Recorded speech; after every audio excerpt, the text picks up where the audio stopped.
Good day, viewers. Welcome to a new edition of 30 Minutes, the interactive program of Trust Television with me, Manir Dan Ali. Our guest today has been here before. I'm talking of the president of All Farmers Association of Nigeria, Architect Kabiru Ibrahim Faskare. Architect, we invited you back to this studio because we are at the onset of the rainy season, which is the major farming activity in Nigeria. And I wonder, you were very enthusiastic about the Tinubu document on agriculture. I remember you even wrote an article on it, singing its praises to high heavens. Now that we are dealing with the practical day-to-day issues, Tinubu is president, has been president for nearly a year. Are you impressed with the way his government is going regarding agriculture? To be very honest with you, there are plans that are really in tandem with the manifesto. Those plans have to be implemented for you to really be able to say anything. It's work in progress. Recently, not very recently, in November, the dry season farming activity in regards to wheat was launched in Jigawa State. We escorted the Minister of Agriculture to do that. And we got seeds, good seeds from Mexico. And the farmers who planted these seeds are telling me, some of them have started harvesting, that they have got a very good harvest. But I've equally seen reports about poor harvest from the same Jigawa of the same wheat. No, not that. That's why I said the seed that they got from Mexico. Now, there are those who were unlucky because there was a problem. People claimed that they had seeds here, and then they joined it with what was imported. If you recall, when the CBN imported its own during its Ankobro program, it imported 13,000 metric tons. Now, government agreed that there would be some seed in country. So 7,000 was imported. So that 7,000 plus what people said they had was what was used for the launch. Now, all the people who planted part of the 7,000 that was imported are the ones saying they got good harvest. Those ones who planted what was here in country are the ones that are complaining, and those are the complaints you have got. The farmers are telling us exactly. In fact, our chairman in Jigawa 2 days ago told me that he was very lucky that all the seed he got was out of the 7,000 that was imported from Mexico, and his plantations are very good. But I've seen also another problem, which is related to climate change, because you see fields of the products, as of the grain of wheat itself, are just drying up before its maturity. Is it due to late planting, or what could you see, reason? The correct thing to say is that wheat is actually a dry season crop that thrives in low temperatures. Once the temperatures get high, you could have so many problems. Now, if it has dried up when the hot season came in because of climate change, yes, you relate what happened to climate change, no doubt about it. But it's actually not a tropical crop. It's a temperate crop. That is why you can have those problems. But mind you, that November launch was the correct time. And I can even tell you that some people already, because this intervention did not really reach every farmer in Nigeria. There are some people who are not waiting for that, and they made serious preparations for their planting. So their own could not have dried. It didn't, experience any hot weather. But of course, climate change has been responsible for many, many things. And I cannot rule out its effect on wheat, for instance. So I mean, you can see here, when I was coming from the airport, temperatures were very high. When we landed, temperatures in Abuja were very high. Everybody thought, local people were saying it might rain because it is hot and humid. Where we left Katsina was very hot, but it was not humid. But it was not as bad, in the body as here. So this is it. But this is as a result of climate change, because this heat, there is even a heat wave. The meteorological office has been warning people on what the clothes to wear. Probably that's why you are wearing this, and that's why I'm wearing white. Probably. So this is it. So back to the tinubu agriculture agenda and policy, which do not appear to be coming together. I don't know what could be the problem, because so far it doesn't appear that there's an understanding that agriculture is time-bound farming. Everything has a time, a season, and it's not at your wish and time that you do things. I want you to look at it this way. Now, Ali, you have been around for quite a while, and you are from a purely agrarian place. The intervention from government, federal government, is only an enabling environment for the subnationals to key into and then to help farmers. Now, what the Tinubu administration may have done, and you said I even wrote something, I eulogized the policy and all that. Yes. There is no new policy. It's NATIP that is continuing. That's National Agricultural Transformation also. Plan, yes. Yes. Or policy. It became a policy because it was launched. Now, what has happened is that there are many, many windows to help actualize NATIP. Those windows are probably what you may be talking about. And that is the intervention that the federal government is putting in driving the NAG's AP. I'm also talking about, for example, doing all the changes you require in the Bank of Agriculture, recapitalizing it and all of that. We haven't seen any movement. You can see that for the government, what was important was student loans, but not agricultural bank. In fact, I can assure you that in part of what you saw in my write-up was definitely the recapitalization of the Bank of Agriculture. Well, since CBN is a part of the government, you blame the Tinubu administration. But CBN for a very long time, not now, for many years, we have been asking CBN, instead of even the Ankobroa that it did, it should recapitalize BOA. Because there are three partners in making the BOA to be more efficacious. The contribution from the CBN is very, very good and very germane. They even have a desk in the BOA, and we had asked them to do it. Now that we are making it topical and the government should listen, it's high time that the BOA was recapitalized, because it is supposed to be the people's, the farmers' bank. Just like what they have in Rabo in the Netherlands. We should be able to own a part of it. The farmers of Nigeria should buy equity in it. But more than that, to be able to even finance farmers, because at the moment now, farmers have nowhere to go. You can go to the conventional banks to take a loan to farm. Otherwise, you'll be in big trouble. The interest rate is very high from the commercial banks.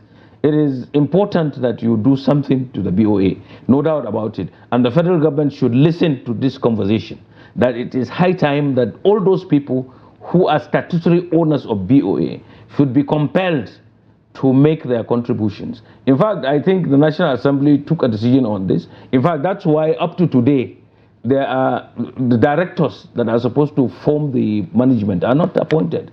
It's only the acting, the MD. And it's probably more germane now that the CBN is taking its hand out of anything developmental, out of agriculture. We saw the central bank handing over 100 billion naira worth of fertilizer today. To and we had cautioned even the CBN from the time that they were doing the Ankobra. We said, look, instead of doing the Ankobra by themselves, to institutionalize it, it should be routed through the Federal Ministry of Agriculture. So I believe this could have helped in even getting the fertilizer to the Federal Ministry of Agriculture and Food Security now. And what remains now is the recapitalization of the BOA, which is very dear to us.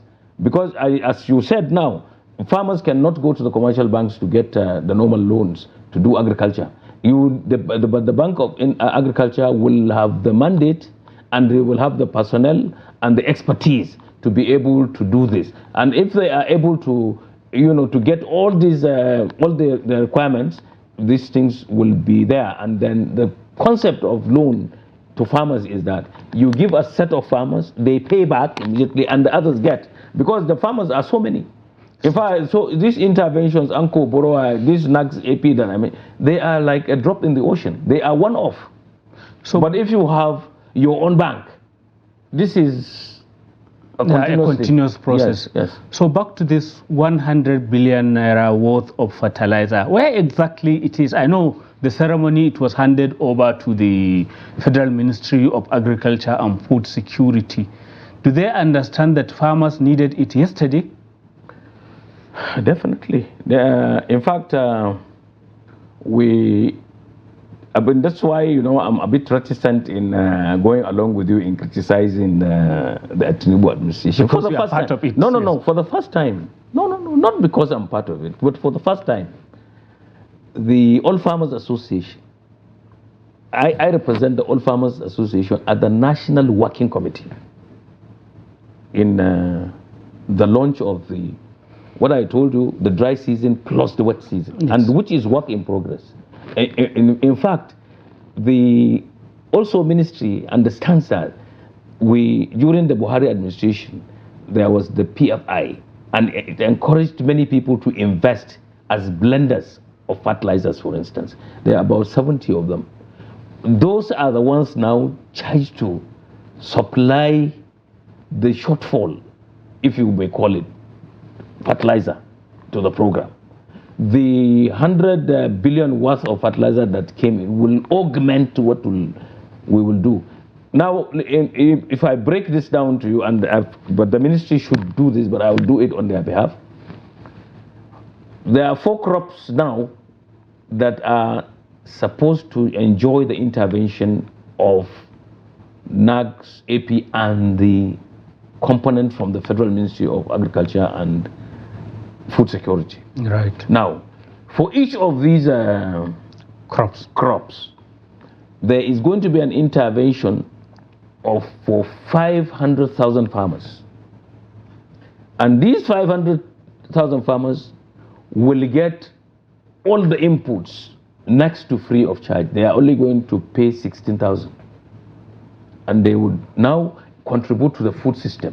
And then isn't that a recipe for corruption? Because when you have so much value for so little, the wrong people are likely to get it, not the real farmers. No. That is why I told you, for the first time, we are part of the system. Do you think I will recommend a non-farmer to get it? But you won't be there everywhere in Nigeria. This is why I said national office. Now, the letter is clear that I, as president, I am part of the National Working Committee. All the chairmen in all the 36 states plus FCT, we wrote letters to them that they are also part of the working committee in the states, and they will tell their local government chairmen to also be responsible for what the farmers get at the local government level. So we are there everywhere. Very interesting point, but I would like us to pause and go for a short break and resume the conversation thereafter. Welcome back. If you are just joining us, it is 30 Minutes, the interactive program of Trust Television, and our guest today is the president of All Farmers Association of Nigeria, Architect Kabiru Ibrahim Faskare.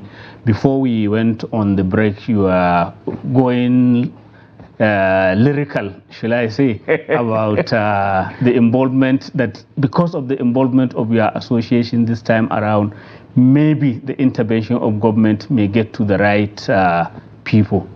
Yes, and that is very encouraging to us. In the past, we have never had this.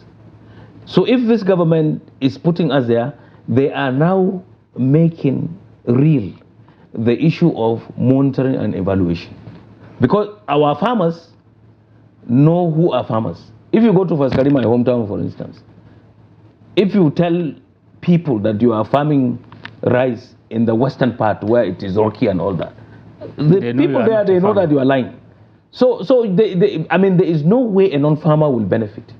And what we are even saying is that the farmer does not have to even belong to AFAN.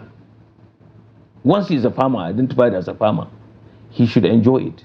For example, why is urea, which is 100% locally manufactured from petrochemicals, why is it costing from, it used to be about 20,000 and now it's about 40,000? We go back to the typical Nigerian. You know, we Indorama, their representatives, they were invited. The manufacturers they were invited. They were invited, and I was there. Yes. And they were tasked on this, that if you get rebate, or you get subsidy, or you get discounts, or you get special treatment for some of the petrochemicals that you get, you should translate this to the product that you sell. In fact, more than that, you know, these people are even exporting. Yes. Because they earn more money doing that. So they were told clearly that government is going to be interested in this, and that is why now MPK in so many places is even costlier than the urea. Already, if you go to the market, if you check it, the price is differential is clear. Now, as time goes on, and even Dangote was also invited. He was invited by the Minister for Agriculture and Food Security. He also made pledges that he was going to look into this. So we leave it up to them to do it. I mean, every human being, even including the president that you are talking about, is feeling the pinch. Once you have food. But he's no farmer. He No. doesn't seem to understand how it works. Whatever it is, the president does not have to be a farmer to appreciate this. That's why he appointed so many people. That's why he has so many advisors. I'm an architect. I chose to do agriculture. You are asking me now on agriculture. You're not asking me on architecture. I'm able to appreciate agriculture because I am hands-on in it. So he has people who are hands-on in agriculture, and they tell him, but I was not even going to that.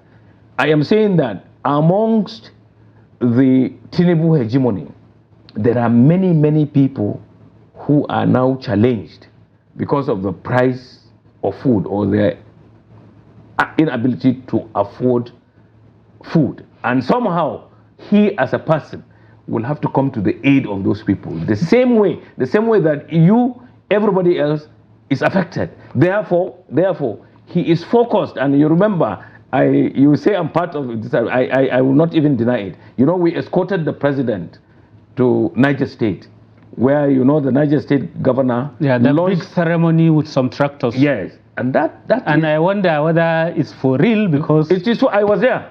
The ceremony was real, but the actual changing of the farming and agriculture is another matter. My chairman is in the committee that did everything, and he keeps me informed of what is happening there. In fact, what they are doing in Niger should be modeled by other governors, because agriculture actually takes place in the states. When you are talking of agriculture when there's almost no activity, because we are talking of the dry season. All this ceremony has happened under the dry season. I know Niger has a lot of basins and what have you, but I bet you it's likely that when you go down to the villages, they haven't heard about all this big ceremony you did in Mina. In Niger State? Yes. No, I don't think so, because you see, already there is a team, they call it Niger Foods, is leading the whole program. And they have parcels of land, and I have information. If you come to my office, I will give you areas where, you know, in fact, I was even telling them, how can government have farm?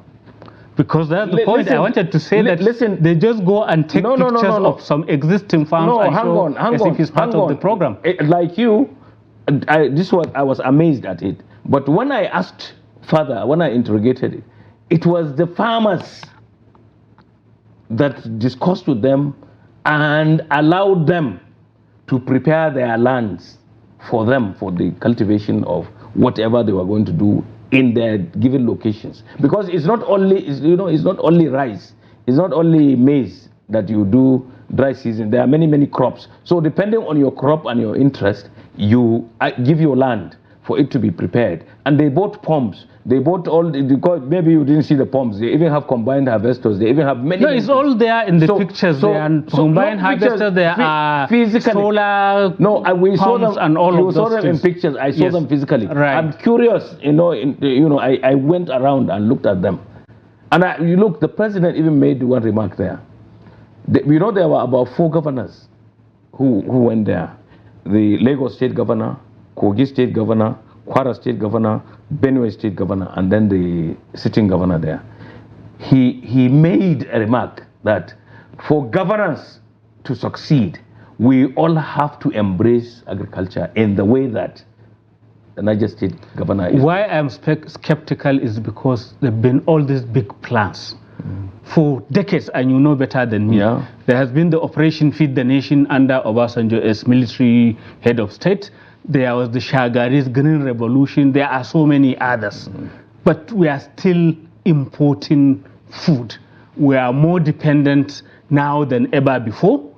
We are, just import dependent in spite of all the arable land we are talking about. So that's why when we see ceremonies, we wait till afterwards to see whether actually they have any impact. Well, let me give you the scenario that is now. Yes. We are not, every administration will have a focus on feeding the people. But the challenges now are much more than ever experienced. So it is in the larger interest of the people in governance to ensure that there is more access to food than ever before. Because you can see, in Niger State of all places, there were people, coming out to say that they were tired, they wanted food. There were riots. People were coming out even though it didn't degenerate into that. And in so many places, people came out. So the response of Niger State government is very good. And other people should do the same. If we do the same, if the subnationals take cue, we will have better results than when you leave it to the. If you take the rice pyramids. Can I take you on something? Are you addressing the big elephant in the room? Even Niger State that you spoke glowingly about. There are so many local governments that are under security threats, where farmers cannot even live in their own community, talk less of going to their farms. What is the grand plan of addressing this pervasive insecurity? I remember you yourself told me in Faskare, your own hometown, you can't go beyond a certain radius, so which means you can't go to the farm. Yes, but I can assure you that you are from Katsina State. Ask around the formation of the Air Force that we have there. They are decimating these bandits in large numbers. In some cases, you even get collateral damage. A lot of work is being done. Even this morning, there were shuttles of these or sorties of these aircrafts going to those areas where we have these problems. And people will tell you that this is work in progress. The people are running away. Wherever they go, they are causing havoc. But gradually, they are being outmaneuvered. But you have just a matter of 2-3 weeks before the rainy season sets in, and then it's in favor of the bandits because there will be foliage and they have big cover to continue their you are right activities. On that. But you see, what I am saying now is, if this government has declared a state of emergency, and you saw my write-up, I said this state of emergency on food security translates also to state of emergency on insecurity. If there is a nexus between insecurity and food security, you cannot get food security until you stem insecurity. I believe the government is well aware of this, and that is why they're intensifying this, but it is work in progress. We know that, like Oliver Twist, we ask for more, but the government is actually walking its talk in terms of stemming insecurity. But the problem is not only government's own, it's not only the national government, even the state governments. I mean, I'm sure you know in the Northwest, so many of the governors are doing their own, creating their own fighting forces against the insecurity.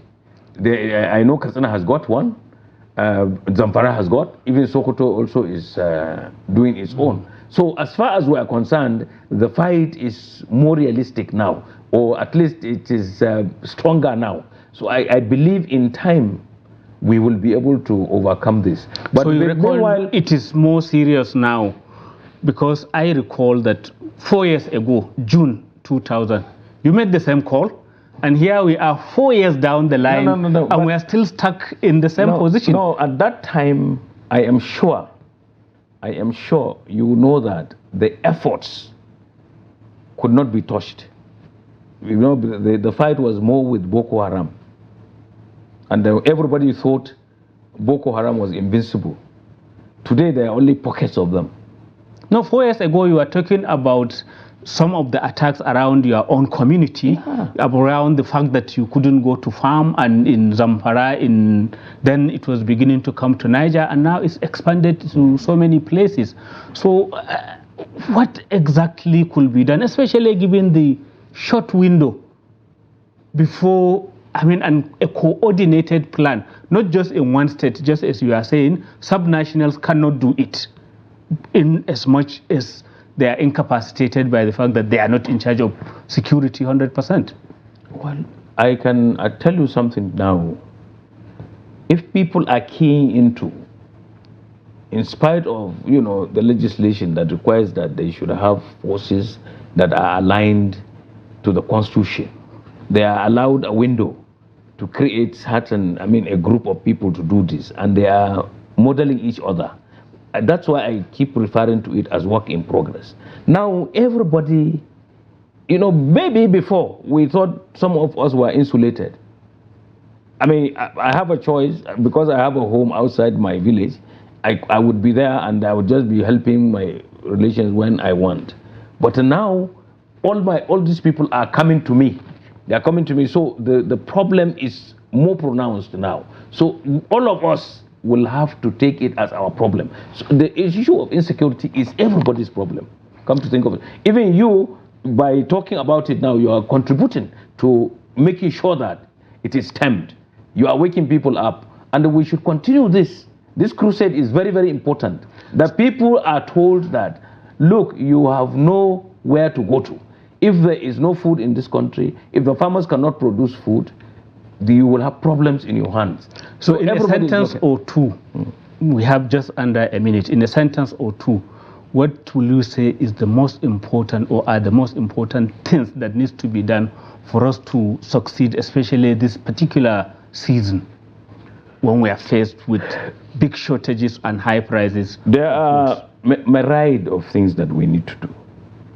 First, this insecurity issue, you must work very hard on it. You must also augment what we do by hand with machines. That is, you should mechanize. You should also make inputs readily available and affordable. Thank you very much, Architect Kabiru Ibrahim Faskare. Thank you. Viewers, that's the end of this edition of 30 Minutes. Keep a date with us.